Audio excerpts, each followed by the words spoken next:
Om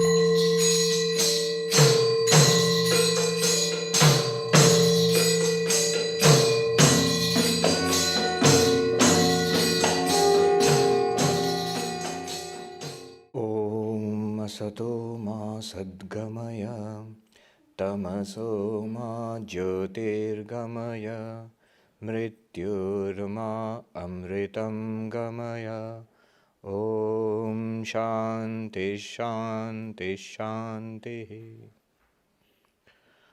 Om, lead us from the unreal to the real. Lead us from darkness unto light. Lead us from death to immortality. Om, peace, peace, peace. Good morning.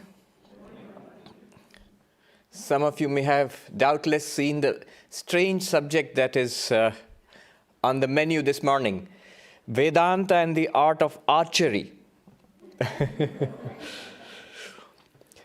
But those who have been following Vedanta or have been interested in Buddhism and have been reading up for a long time, maybe some of you have come across a delightful little book long ago called Zen and the Art of Archery.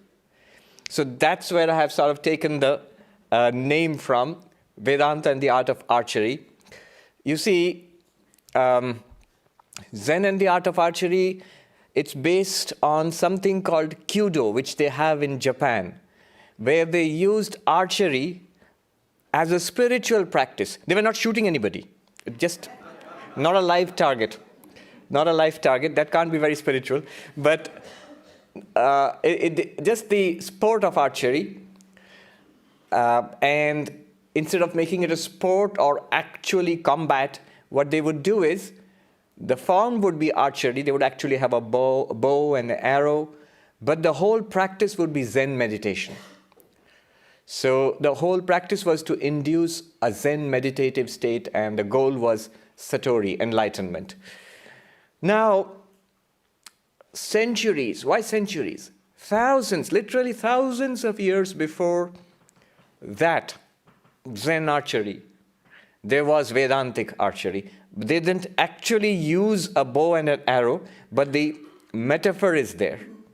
So what I'm referring to is the Mundaka Upanishad, one of the Upanishads, the core texts of Vedanta, where there is this lovely mantra, wonderful mantra, which I will recite to you and translate to you now.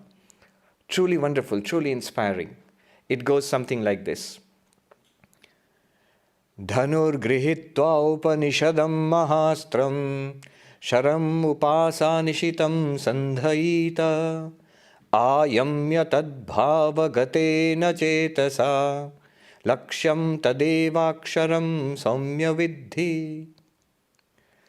The teacher is telling the student, pick up the bow, take up the bow, the mighty bow of the Upanishad.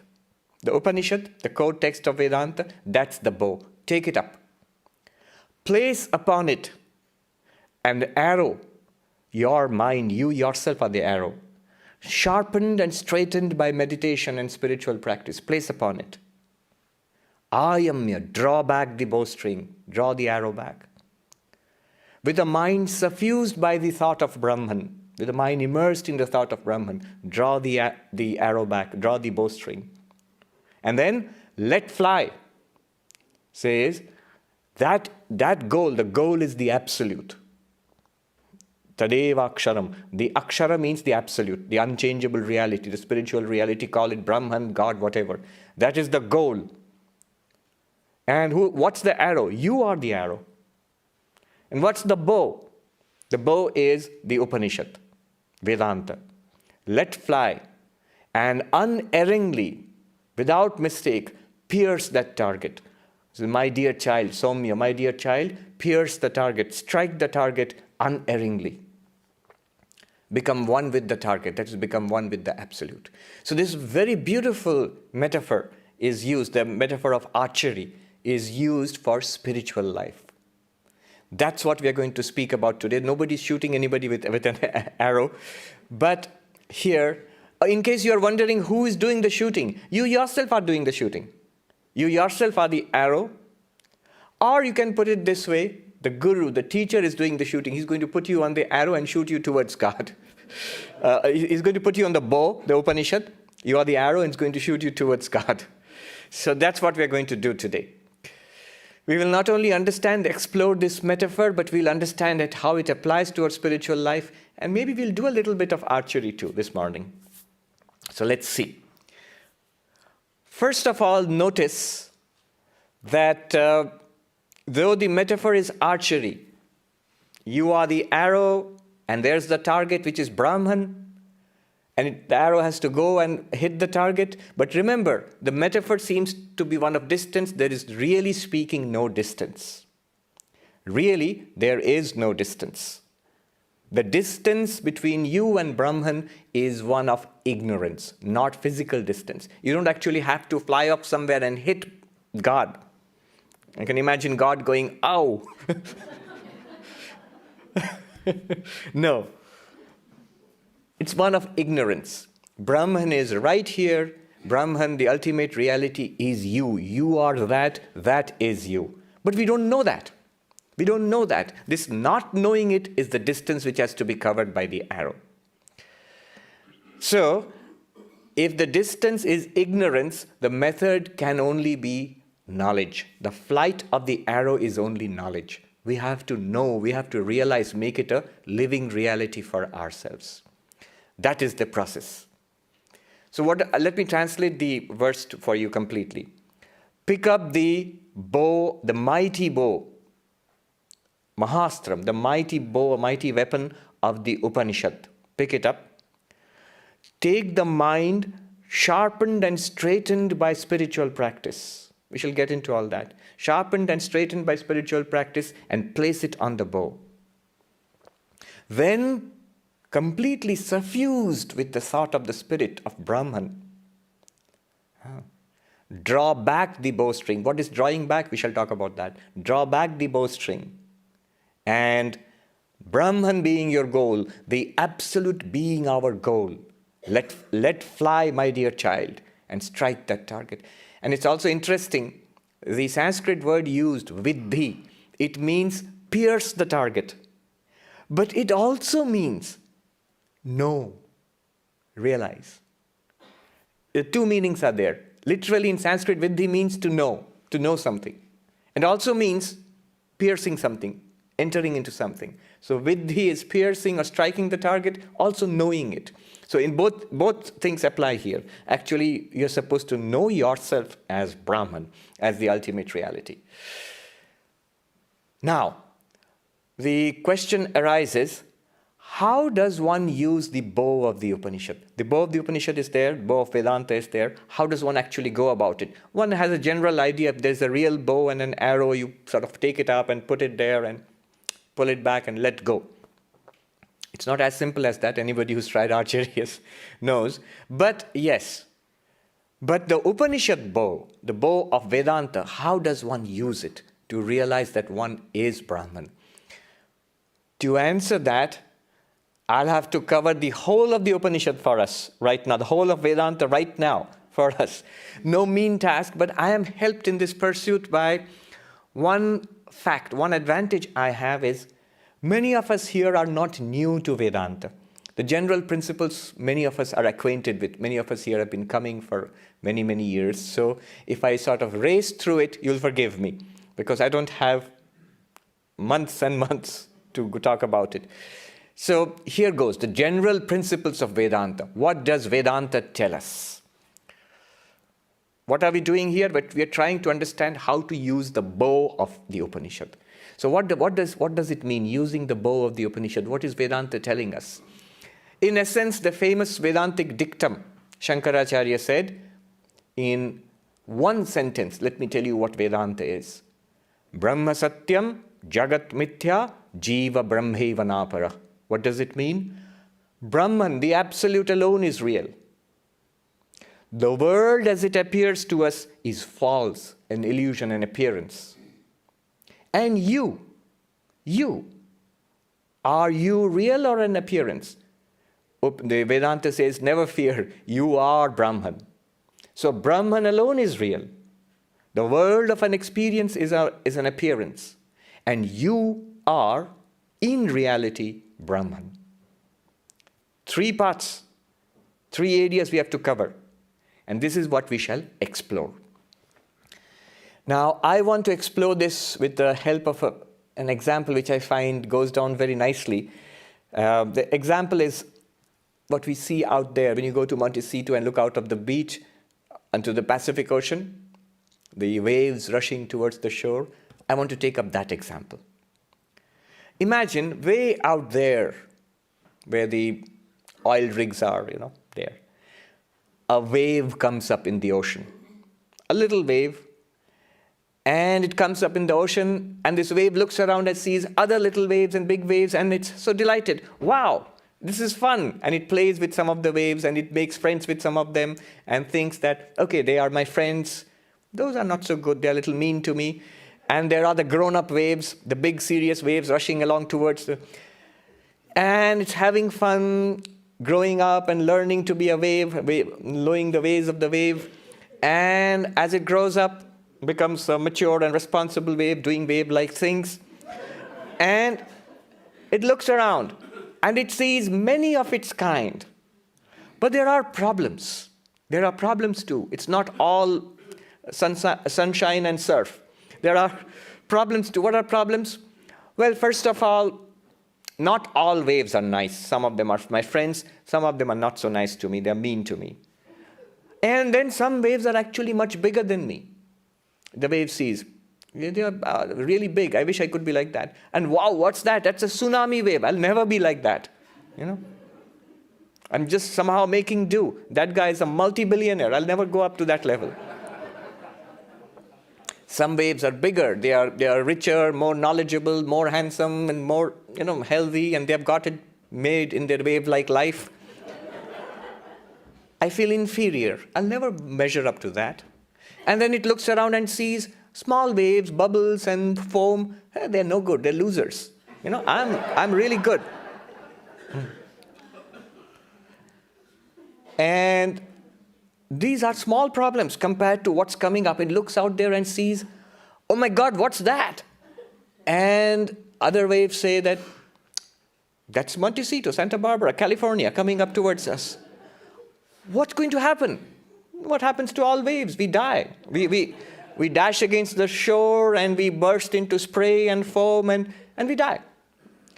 Am I going to die too? This is the question that turned the Prince Siddhartha into the Buddha. Am I going to die too? Does everybody die? Yes, everybody dies. All waves dash against the shore and they disappear back, gone. I'm going to die, oh my God. And so death is there. Not only that, it feeds itself getting smaller and smaller. It always thought, life will go on like this. I'll be young and healthy and things are going to get better and better. Very soon you realize things are not going to get better and better. In fact, I was feeling a little ill some time back, and then I asked a monk who was a doctor friend of mine back in the main monastery, and he just smiled and knowingly and he said, you just hit the 40s. There's nothing, you hit the 40s, yeah, you hit the 40s.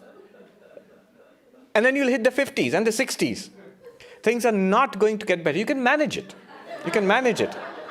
But you can make sure that this isn't too bad, but it's not going to get better. One doctor told me that the truth is, Swami, we have now reached the stage where we can more or less assure you of a long life, but we cannot assure you that you will live well. You can live long, and that's quite possible these days. And people live long, and even when they have serious illnesses, they actually come back. If you've got the right medical plan, you actually come back from very serious illnesses. But it's not a pleasant life. So, old age, I'm diminishing, I'm becoming smaller. The wave thinks now, and also inevitably the shore is there. There for all of us, for the wave and for all of us. Death is there, whether we think about it or not. Santa Barbara is rushing up towards us. Now comes next to this wave who's hitting midlife and getting worried with midlife wave crisis, and comes a Vedantic wave. a Vedantic wave, and it says to this wave, there is something in our Vedanta philosophy which we call water. Yeah, what's that? What's that? It's something that is immortal, It's immortal. It doesn't age, it doesn't get dashed into Santa Barbara and die, and it's always water. And the wave says, really? That sort of thing is there? Yes, it is eternal. It's water. And it's where waves are born, and into which waves disappear, but the water continues. And the wave will go, that's great for water, but doesn't solve my problem. And the Vedantic wave says, take a look at yourself. Take a look at yourself. You are really water. You are really water. Look at yourself. The surface of you is water. Look deep inside you, it's water. Look at your sides, you're water. Look at the top, it's water. Look at the bottom, it's water. You are water. You always were water. Before you were born as a wave, you were water. And when you were a little wave, you were water. When you are now a big wave, you are water. When you will again be diminishing, you'll still be water. When you dash against the shore there, you will be you'll be spray and foam and surf and still water. In fact, all you have been all throughout is water. The wave is a name and a form and a function. But really the core of you is untouched by all of this. You are as water, immortal, eternal. That's one thing. And then the wave thinks, wow, that's great. You're right. Not only that, think about it. Look around you, all the waves. The big wave which you're jealous of, the little wave you're contemptuous of, those you think are your friends, those you think are mean to you, those you are indifferent to, and all the bubbles, and all the surf, and all the foam, all of that is nothing but water. It's the same through and through. And not only all of that is water, not only are you same with everybody else, you are everything. As a wave, you're cut off from everything. As water, you are this entire ocean. In fact, which is more powerful? Wave or water? The wave goes, yeah, water is more powerful because water is there and wave comes and goes. Which is more powerful? The water or the ocean? Our first impulse is to say ocean looks very big, it's powerful. Actually, water is more powerful than the ocean because the ocean depends for its existence on water. Water does not depend on the ocean for its existence. So, you are this water, you are all the waves. In fact, you are the ocean itself. Waves come up in you, they play around in you, they disappear back into you. You are this infinite ocean. Not only that, you are the essence of all the waves. This is something to be understood. The wave is a form. A bubble is a form. Foam or the surf is a form. But the essence of it is water. So you are the essence, the reality of each. Names and forms keep coming and going. You are the reality of that. The essence of everything. The unchanging essence of everything. And in Vedanta, the unchanging, eternal essence of anything is called the truth. The changing appearance is called appearance, is falsity. Wave is false, water is real. When you say wave is false and water is real, what we mean in Vedanta is not that the wave doesn't exist. What we mean is the wave is an appearance of the reality called water.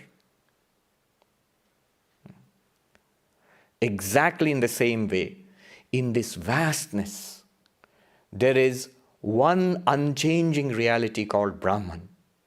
Pure existence or pure being, Brahman, which is unchanging, in which all things appear. People are born and they exist and die. Non-living things come up. Even mountains come up and crumble back into the ground. Oceans come up and oceans dry up. All of this happens. Living and non-living. Stars are born, stars live and stars die. All of that happens in the invisible ocean of being, which is Brahman, the Absolute. It is eternal, things come and go. Just like water, It is common to everybody. Not only you are Brahman, that Brahman is everywhere. And it is the same in everybody. It's the same in the billionaire and the homeless person. It is the same in the most knowledgeable professor in the university, Nobel Prize winner. It's the same in an illiterate person. It's the same in the healthy, it's the same in the sick. It's the same in the old and the young. It's the same in the living and the non-living. One ocean of being, which is the essence of everything. And being one in everything, being the essence of everything, being eternal. What did we just say? That which is one in everything and essence in everything and eternal in everything is called truth. It's called the truth. And everything else is an appearance of that truth. So that Brahman, which is the truth, everything here is an appearance. The essence of Vedanta is Brahman is the truth, the world is an appearance. This is an explanation of what I just said. Shankaracharya said the essence of Vedanta, the world is an appearance of which Brahman is the truth. Brahman is the truth and the world is an appearance. Hold on to the wave and water metaphor. The wave and water. The wave is one in all water. The water is one in all waves and bubbles and surf and everything. In the entire Pacific Ocean, it's one reality called water. Think about it. If you count waves, how many are there? Thousands and thousands and thousands. Uncountable. If you count bubbles, even more so. But if you count the water, one. One. In the same way, if you start counting living beings, if you count human beings, 7 billion of us. If you count non-human beings, billions and billions. If you count non-living entities, trillions and quadrillions of particles buzzing around in this universe. But if you count pure being itself, existence itself, one. So Brahman is one in this immensely variegated universe. One. Just like water is one in the ocean. Second, Brahman is eternal. Waves come and go, it's always water. Before waves, it was water. When it's a wave, it's water. When the wave disappears, it's water. It just goes back to water. In the same way, Brahman is eternal. Beings are born. Living beings are born. Non-living things are created. They exist in that ocean of being and they disappear back into that ocean of being, which is Brahman. Second, that is the second thing. First thing is, it's one. Things are many. Existence is one. Brahman is one. Things come and go. Brahman does not come and go. It's permanent. Third, it is the essence. Like the water is the essence of the wave. In the same way, being or existence or Brahman is the essence of everything that exists. And third, because it is one, because it is eternal, because it is the essence, it is called the reality. Brahman is real, and what it appears as is in Sanskrit called mithya or the false. So this is the meaning of Brahman is real, the world is false. Remember, what are we trying to do? We're trying to use the bow called Vedanta, Upanishad, the bow called Upanishad. We're trying to understand what it means to use that bow. That's the first part. And the second part, Brahman is real, the world is an appearance. I hope you're with me so far, or did I leave you somewhere? I think we are together, we are on the same page. Now there's one part that's remaining. You are Brahman. Brahma Satyam Jagat Mithya Jiva Brahmaiva Napara, which means the individual being, you, us, we are Brahman. That's the interesting part. I'll come to that now. So there is an infinite existence everywhere in which things arise and disappear. That infinite existence is the reality. All things are appearances. Then Vedanta says, how do you experience this infinite reality, Brahman? It says, you are Brahman. Brahman is ever available within each of us. Brahman is available because it is just like water is available in every wave, in every bubble, in every bit of foam and surf. In the same way, Brahman is available in all things that exist. And indeed, Brahman is available in each of us. And the Upanishad says, the way to realize Brahman is to realize Brahman within ourselves. It would be foolish if the wave started looking for water elsewhere. It's there everywhere. But for the wave to understand, to overcome its fear, to overcome its suffering, it must know what? Not that the tsunami wave is made of water. Not that the bubble is made of water. It must know that I am water. In the same way, enlightenment means knowing that I am Brahman. Realizing that, not on just hearing it, realizing it, making it a living fact of our lives, that I am Brahman. That's what we are going to enter now. That's the other part of Vedanta. How do I realize that I am Brahman? Vedanta says, look within. Look at what you consider yourself to be. The wave would say, I consider myself to be a wave. How do I know that I am water? You see, the situation is analogous, exactly like that for us. For an enlightened person, when I say, I am this little person, I am Swami, here I am standing before you. To an enlightened person, it's the most ridiculous thing I could say. How do I appreciate myself as Brahman? Vedanta says there are different ways. Here is one way. Look at everything that changes within you. You will notice everything that changes in us is either in the body or the mind. What has become old? You say, I change. I was a kid and I've become old now. So I've changed. How can I be the changeless Brahman? But what changed? What has changed? Well, obviously the body was a little kid's body, then it was a teenager's body, then it was a young man or woman's body. Now it's an old person's body. Well, look at your own language. What has changed? The body has changed. And are you aware of the change? What is aware of the change of the body? The consciousness within the body, the awareness, the sentience within the body, that is aware of the changing body. Let me ask you, what are you? Are you the changing body or the unchanging awareness? Or a mixture of the two? What are you? Most people wouldn't say that I am the changing body. Most people would say I'm sort of a mixture of the permanent and impermanent, and unchanging awareness and a changing body. Really, think about it. The more we think about it, the more we will see that the changing body, which we without question embrace as our own self, really is not our own self. It's no more than the clothes we wear. It's very close to our own self. It's very close to us. But it's not us. The health of the body, sometimes you're healthy, sometimes you are sick, and sometimes energetic, sometimes tired.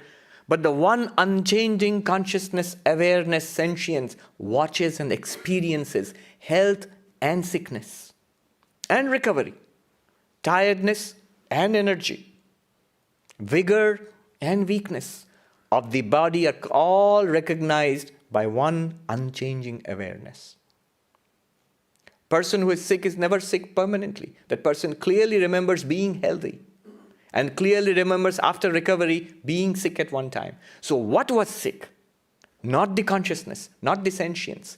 The sentience or consciousness which you are is like a light, lighting up the different conditions of the body. So the body changes and is changing continuously. You are the unchanging awareness. Just like the water is unchanging, no matter what the wave does. In the same way, the awareness within each of us is unchanging. One. Second, what's common to all of us? Vedanta veterans would say that unchanging awareness, of course, because we have been studying it for so long. What differentiates us? Bodies, obviously. Minds, thoughts, our personal histories, our lives.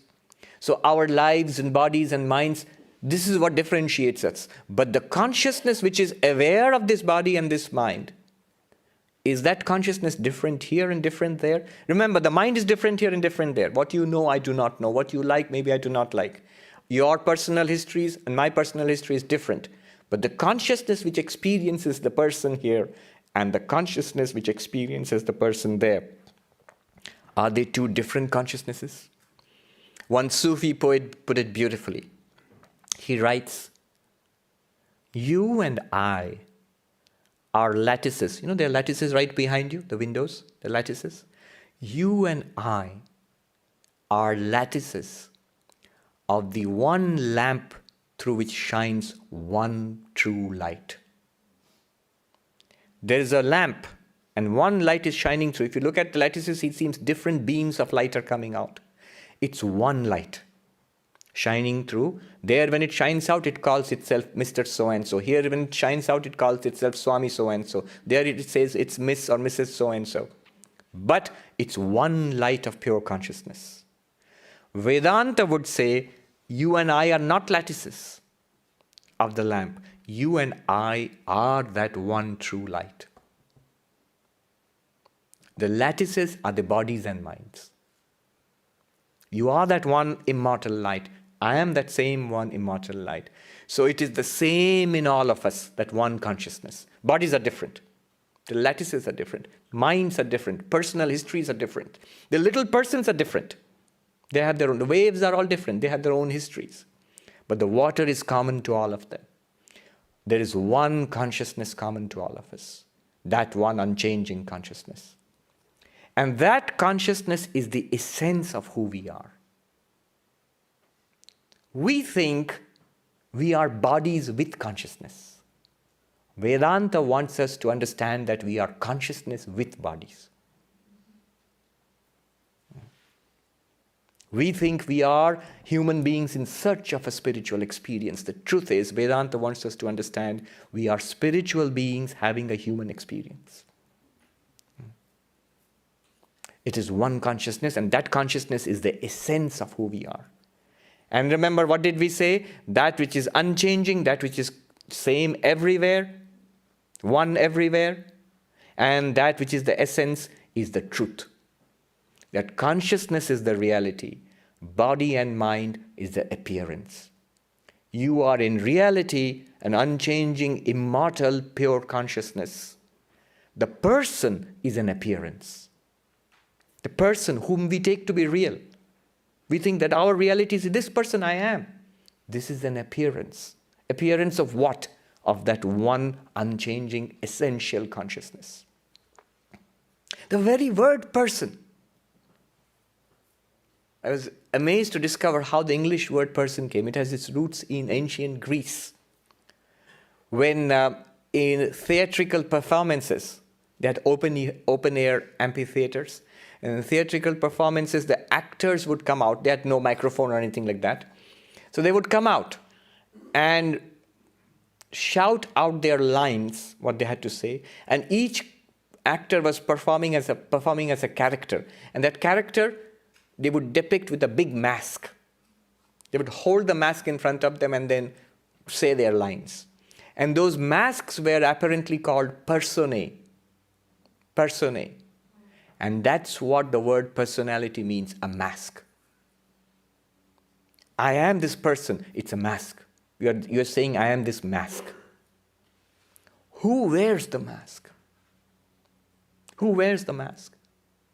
We are so attached to our little personalities. It has changed so much. My personality as a kid was something else. As a teenager, something else. As a young person or middle-aged and old person, something else. And tomorrow if I get Alzheimer's or Parkinson's or something, just the whole personality will be blown away. What remains? Why only in old age, Alzheimer or Parkinson? Every day in the night, when we go to dream, our daytime life slips away and we enter a world of dreams. And then when dreams stop in deep sleep, what am I? When I am not experiencing a world, when I am not experiencing the body, when I am not experiencing my memories, my thoughts, my ideas, my likes, my dislikes, when I don't remember my name, memory does not work. I don't remember anything. I don't see anything. I don't hear anything. I don't touch anything. What am I then? Something within you will tell you that you are not zero then. You still are. You still are. When you are not seeing, hearing anything, when you are not thinking anything, when you are not remembering anything, when you don't even know your name, you have no sensation, absolutely in deep sleep, you still are. What is that? It can't be this little person. This little person has disappeared there. This little identity has disappeared there. This little world has disappeared there. But what is there? Vedanta says the vastness still remains there. That is one unchanging reality, Brahman. You are that Brahman. One immortal consciousness. And it is one in everything. It is the essence of your being, it's the essence of our being, and it is the truth of which body, mind, and world are appearances. That's shining forth. And if we realize that, if that becomes not only a nice lecture, but a living reality for us, it becomes a living reality for us, what do we gain? What does the wave gain by becoming water?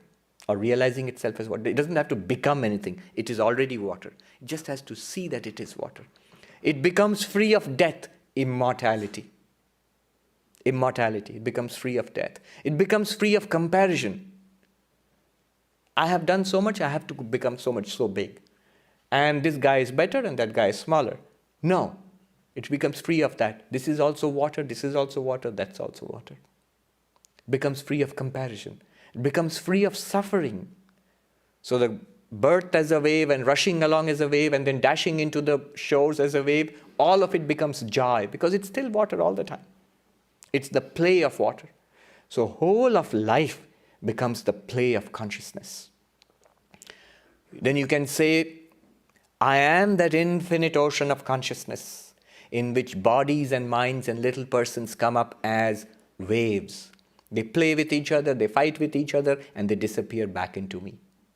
I am that ocean of consciousness. You're no longer identified with one body and mind. In that same body and mind, you feel a oneness with everything. You feel like opening your arms wide and trying to embrace the whole universe. Because you are the whole universe. The whole universe, in fact, is in you. You are not a little thing in the universe. The universe is a little wave in the ocean that you are. Brahman is real, the world is an appearance, and you are Brahman. The result will be immortality, the result will be a sense of oneness with everything, the result will be bliss and joy. Now reflect back upon what I chanted at the beginning. Asato ma sadgamaya, take me from the appearance to the reality, from the wave to the water. Tamaso ma jyotirgamaya, take me from darkness to light. Let me know from body and mind to consciousness. Knowing the world as Brahman and then myself, I am Brahman. From appearance to reality means knowing that Brahman is real, the world is an appearance. From darkness to light means I discovered that light within. An enlightened, whom I consider to be enlightened. I always felt he lived somehow, he was living in eternal sunshine. There was some light radiating unmistakably from him. Yesterday I mentioned that old Swami, an Irishman who came to India to become a monk, and he became a monk, a wonderful monk. I saw him in his last days. He was 90 years old, and he was a very senior monk. I had the occasion to serve him, and he had Alzheimer's, forgetting, as it happens in old age. I don't know if he had Alzheimer's, but just forgetting. And he wouldn't even remember whether he has eaten or not. So one day I had taken him to his room. In the evening, he was going to sit down for meditation. I was untying his shoelaces. And he said the most remarkable thing to me. He looked down with a beautiful smile. He was a saint. He looked down with a beautiful smile. He said to me, "You know, my boy, I don't know where this place is." He had been living there for 60 years. He says, "I don't know where this place is, but I know that I am in great bliss." I still vividly recall his smile and his face looking down at me. That's one thing he told me. Another thing he told me before he died, the last time I saw him. He loved roses. So he was sitting in the rose garden which he had cultivated for 50 years, 5 decades. He was sitting in the middle of that, this old monk. I bowed down to him. And then he looked at me and he pointed all around, all his beloved rose gardens and the trees around which he had planted. 50 years tended it. He said, "All this shall pass away. Atman alone abides. The Brahman alone abides." That's the last thing I ever heard from him. All this shall pass away. Atman alone abides. Atman is the pure consciousness within. That alone abides. And I'll always remember it all. These 2 times his face was so vivid and clear as if he was telling me. I never saw him again, alive. That's what we said. And then the last line of the prayer, lead us from death to immortality. What happens to the wave when it realizes it is water? It goes from death to immortality. It knows the waveform will die. Our bodies will die. Even the most enlightened of persons, the bodies did die. But the person does not die. The person remains as pure consciousness, always. What it always was. So, Mrityur Mamritam Gamaya, take us from death to immortality. Take us from death to immortality. Sounds fine, but there is a catch. And I'll speak for the last 15 minutes remaining to me about the catch. The catch is here. Remember the metaphor of the bow and the arrow. It says, Upasanishitam. The arrow must first, before you shoot the arrow must first be sharpened and straightened. Straightening the arrow, what is straightening the arrow? It is called karma yoga. The practice of karma yoga. Straightening the arrow. One must straighten out one's life. Vedanta is not going to work if I am a crook. No spirituality without morality. A decent moral life is a foundation of spiritual quest. One may have spiritual insight, but what will happen is, if my life is a mess, it will tend to overpower that spiritual insight. I will never be established. It's like drawing lines on the sand in the surf that will come and wash it away again and again. So, morality means truth. It means self-control. It means unselfishness. A kind of a basic standards in my life. I will not step beyond this. I think of myself as a good person, and let me be a good person. Let me be a good person. Whatever your standards, just be true to yourself. Let's just be true to ourselves. And everything will fall in place. Let me not say things, do things, even think things which later I regret. So this is my standard. I shall not sink beneath it. I may sink beneath it, but I shall know that I am not allowed to. I shall raise myself up to this level. So that's straightening the arrow. A powerful practice in this is karma yoga. Work which is done for the sake of others. All the time we are trying to make this little person, this little wave happy. But if I am everything, why should I spend my life trying to make this perishable little person happy? Let me do things for others. And you have an advantage. In this country, I've seen people they're generous and they're kind and they're nice and they really want to help others. It's one of the most generous countries in the whole world. There is a deep feeling that we need to do good to others and to the environment. And they do. This country does a lot of good, tremendous amount of good. So, morality, number one. That's straightening the arrow. Now, in a straight arrow, one also needs to sharpen the arrow. You see, what happens often is, you shoot the arrow. If the arrow is not straight, it will fly anywhere. No matter how well you aim, it will just go anywhere. It will, so you don't go to Brahman with a crooked arrow, with a crooked mind. But with a straight mind, it will fly true and straight. But what will happen at the end is, if the point is not sharp, it will hit the target and bounce off the target and fall flat. And often I hear this, wonderful talk, Swami, but it all disappears the moment I hit the freeway. I have financial responsibilities, I have relationship problems, I have health problems. The shore, Montecito, is rushing up fast. And your lectures are not helping.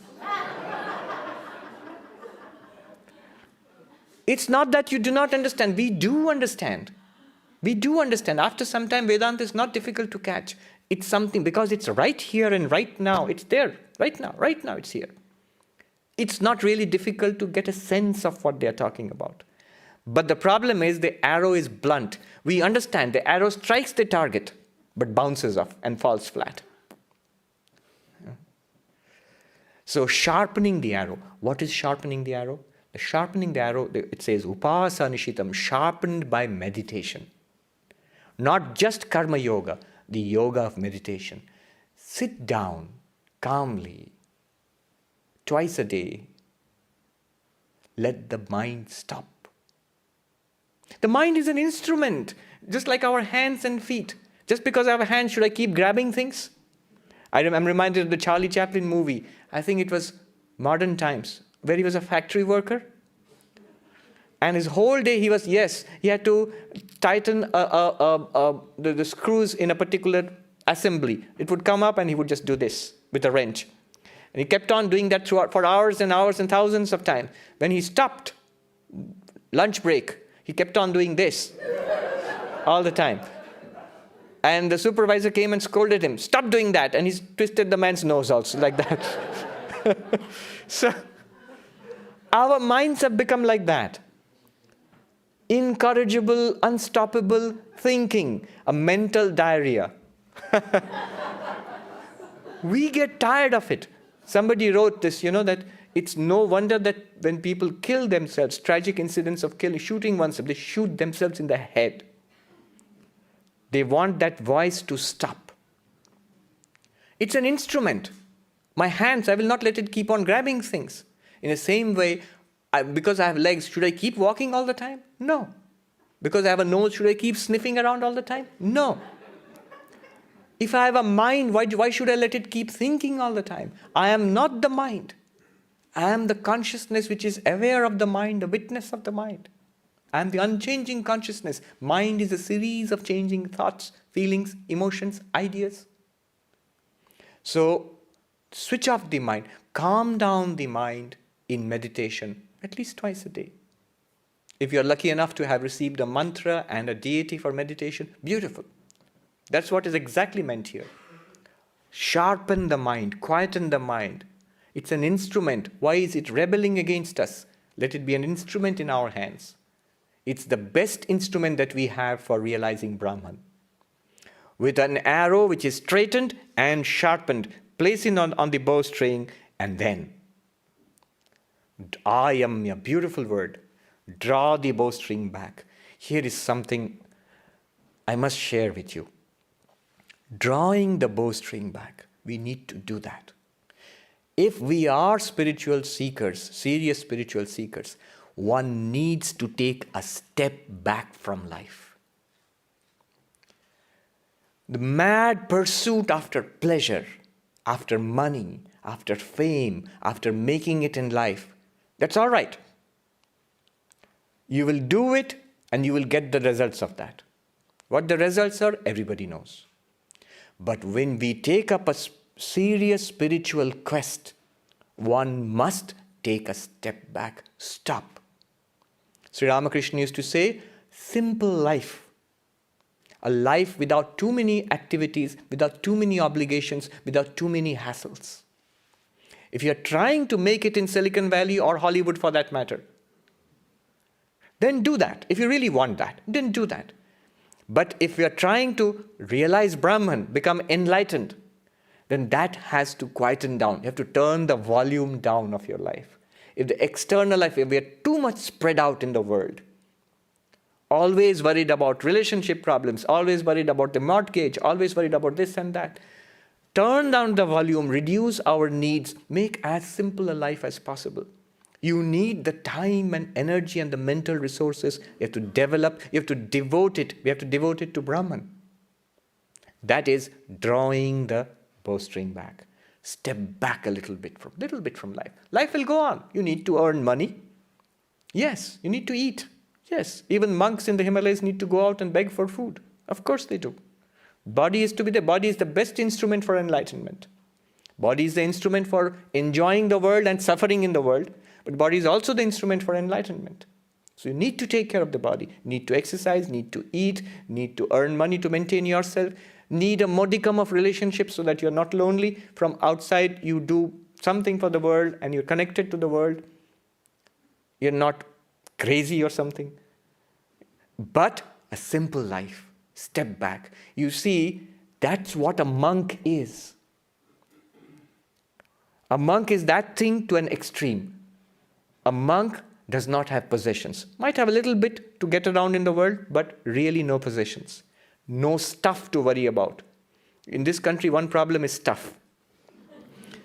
I never knew about the concept of special storage places, big places. What do? You store your stuff. You store your stuff in your room, and it overflows your room, you put it in the garage. When you have no space for your car, you put it in a special Uncle Bob's self-storage. And more stuff and more. A monk does not have any stuff. Even if a little bit is there, that no sense of ownership is there. No sense of ownership. Swami Brahmananda sitting and meditating in Vrindavan, I think.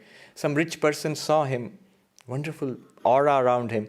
So devotionally approached him, bowed down and gave him a wrapper, what you call a blanket actually. Like what you call a comforter here. It was very cold there. And when he did not react, he lovingly wrapped it around him and then he left. After some time, a crook who was watching this saw the expensive comforter, so tentatively came up, saw the monk was not reacting, and snatched it away and ran off. And Swami Brahmananda sat there smiling all throughout. Both. No sense of ownership. No sense of ownership. Stuff. Activities. People are engaged in a mad round of activities. Monks reduce it only to the essential. Relationships. A monk has no relationship. What does it mean? He or she has the same relationship with everybody. Relationships give problem when you have different relationships. So same relationship with everybody. And the monk has only one goal in life. That is realization of Brahman, enlightenment. Now, one need not become a formal monk. Remember, Vedanta was taught to householders. Krishna taught it to Arjuna, who was not a monk. And after the teaching also did not become a monk. There are any number of people in the world who received this teaching of Vedanta. So Vedanta is for everybody, not for monks. But what one has to do is internally you have to become monk-like, not monkey-like. I often say the monkey has to become a monk. The monkey mind has to become a monk mind internally. I have personally met at least a couple of people who are multimillionaires and deeply spiritual. But you know what? Their millions are external. Their core of their heart is the spirituality. It's not that the spirituality is external and the millions are at the core of their heart. But they are few in number.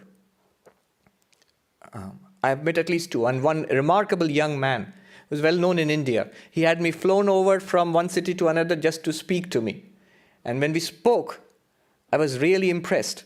Here is a multimillionaire, the CEO of a company, and all he's interested in, for 6 straight hours, he spoke to me about Vedanta, about Buddhism, about spiritual life, about meditation. Very well read, and I felt that this person has some spiritual awakening. You could sense it. And I asked him, what about your company? 6 hours you spent talking to me. The email must be backed up and all.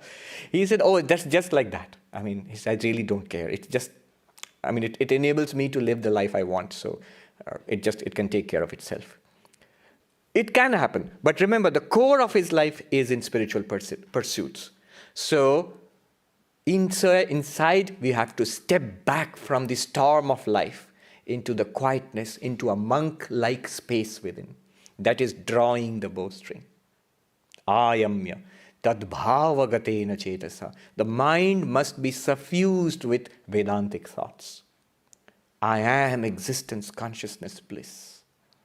And then he says, my dear child, Saumya, tadeva laksham tadeva aksharam. That unchangeable, that absolute reality, that is the goal. Hit it unerringly. The next mantra concludes, he says, Pranavo dhanu sharo hi atma brahmatal lakshamuchyate. Om. Om is the bow. Om stands for entire Vedanta. Om stands for Vedanta. In fact, if you write the Om in Sanskrit letters, it looks like a bow with an arrow fixed on it. If you write that. Yes. Om is the bow, which means Vedanta is the bow. Sharo hi Atma, more clear here. You are the arrow. You are the arrow.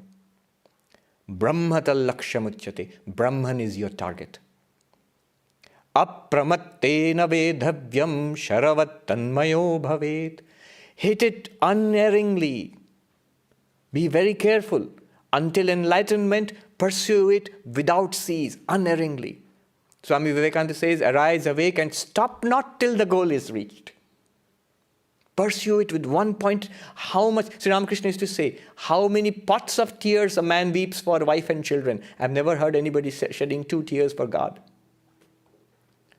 So unerringly pursue it. Sharavat tanmayo bhavit. Beautiful. I'll leave you with this. Become one with the target. Like the arrow becomes one with the target. Not bouncing and falling off. Become one with the target. And then the teacher says, Swastiva paraya tamasah parastad. Very beautiful blessing. In English you say Godspeed. May your path to enlightenment be without obstacle. May it be a joy, a thing of spirit and joy and light. Your path to enlightenment. With that blessing. So with that blessing we end. And I'll chant now. Later on I'll make the announcements. Om Shanti Shanti Shanti Harihi Om Tat Sat Shri Ramakrishna Arpanamastu.